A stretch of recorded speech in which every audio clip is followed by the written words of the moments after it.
have the word reparations from one of you. I think it was from this corner. Thank you, Devin. And we mentioned last week that we would be talking about the idea of reparations. 21 high school students from across Washington, D.C. are gathering twice a week after school for a new citywide course called Real World History. I like this class because I like the mix of students from different parts of DC, so it's nice to get to know students from uptown schools versus like schools on like the east side. The course gives students a chance to develop their skill as historians as they learn about the Great Migration of African Americans from the rural South to big cities like Chicago, Detroit, and Los Angeles. Ida Mae caught a train to Chicago, George caught a train to New York, and Robert drove to California. The class is intense, but in a good way. We're learning about real things and like history that's not usually taught in a mainstream history class. We are asked questions on a consistent basis. We have to do actual research. High schoolers like to argue. And history is an argument about the past. And our arguments about the past change all the time. And that's one thing I hope that they take away from the class. Today, teacher Cosby Hunt is opening a conversation about using historical evidence to construct an argument about the present. So our seminar is going to be about this article, The Case for Reparations, by a gentleman named Ta-Nehisi Coates. What does Ta-Nehisi Coates believe? He believes that there should be reparations for what has happened to African Americans in the American experience. The big question that we're going to have is, how does he use history to make his case? In his article, The Case for Reparations, which originally appeared in The Atlantic, writer Ta-Nehisi Coates shows how government policies systematically held back African Americans for more than a century following the Civil War. So for us to be able to talk about contemporary issues, we've got to be able to craft arguments about the past. That's what Coates is trying to do here. Coates focuses on the Great Migration of the mid-20th century, when more than 6 million African Americans left the farms and small towns of the South in search of better opportunities in cities like Washington, D.C. It's the story of the students' parents and grandparents. But how do you go about making that real? When I go to this class, I know that I'm going to be learning more about the struggles of my community and how everybody from different parts of the city and their respective backgrounds and what their parents had to do for them to be able to live in DC.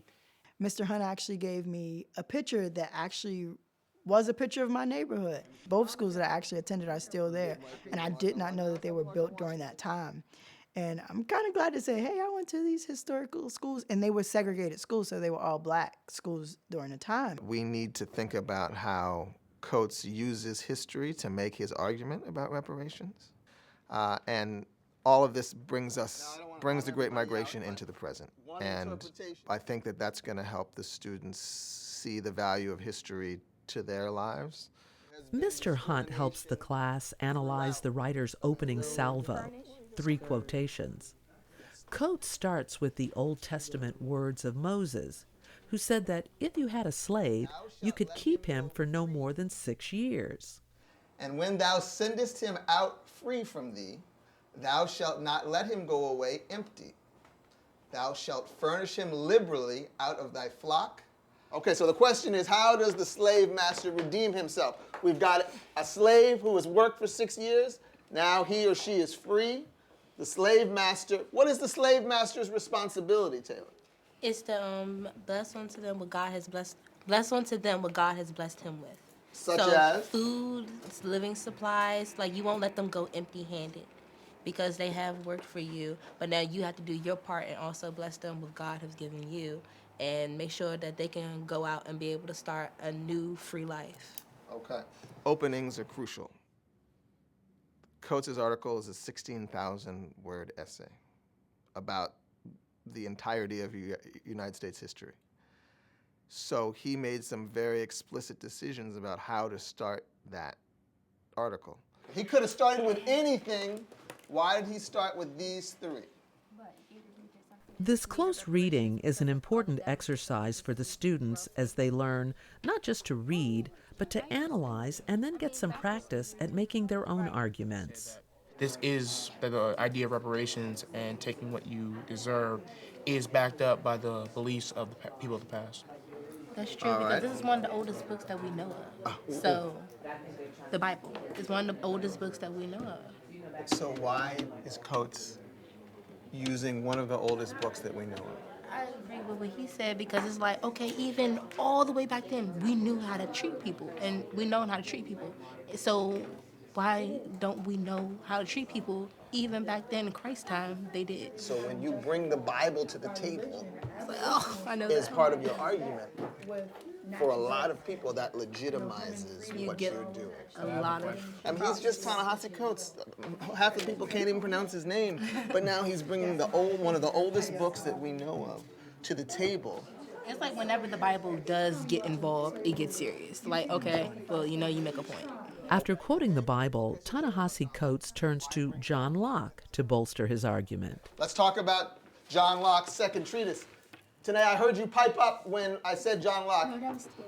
Why, you've heard of him before. Yeah. Sorry, help me. Enlighten us.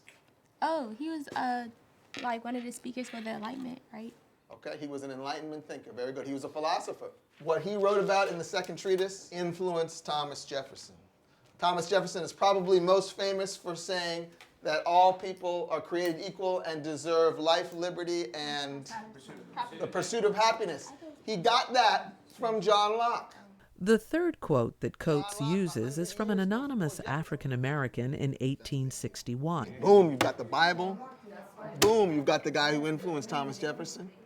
You're bringing some real hardcore He's bringing stuff. some real hardcore stuff to make his argument more legit. Now, is it not legit to then bring a anonymous source to the table? It's like, oh man, Bible, John Locke, anonymous. Is that? Devin, what do you think?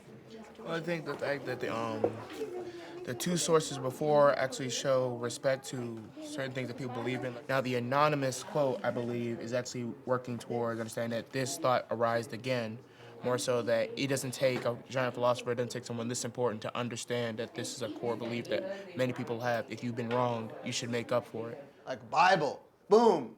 John Locke, boom. And then anonymous, that kind of seems like a letdown, but it's not. Because the anonymous could be one person, but it could be 1,000. 1,000. In 1861, there were 4.5 million enslaved African Americans in this country. So that anonymous can represent those 4.5 million people. After careful study of the opening, the students now follow the story as Ta-Nehisi Coates takes them from the historical injustices of sharecropping in Clarksdale, Mississippi, to redlining in Chicago. Clyde Ross was born in 1923, the seventh of 13 children, near Clarksdale, Mississippi, the home of the blues. Many of Mississippi's black farmers lived in debt, peonage under the sway of cotton kings.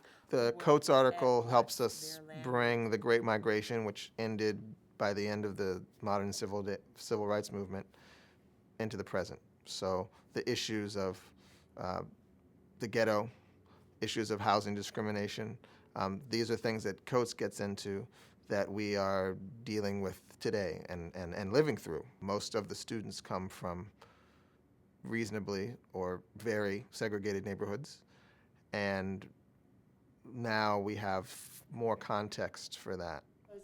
Coates' article is helping make history real for these students and empowering them to make historical arguments on their own.